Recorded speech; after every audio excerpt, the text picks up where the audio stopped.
Okay, so what I'm gonna do now is I'm just gonna take out some of the broth now, because since I'm gonna be taking out the chicken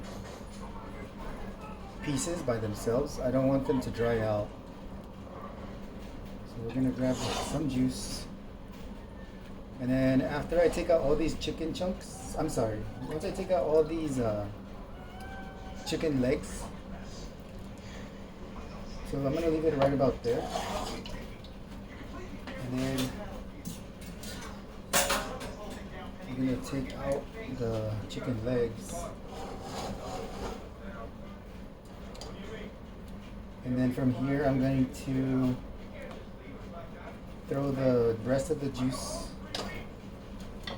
the rest of the broth through this colander to separate all the bay leaves and the onions, etc. Because like I said earlier, I am going to use the onions and the garlic for some future soup, or I don't know,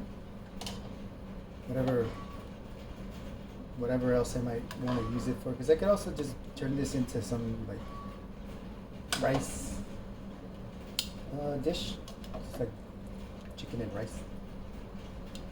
But yeah, so those are all of our chicken legs. So now the rest is up to the colander to separate, and then we're gonna start working in with our mole.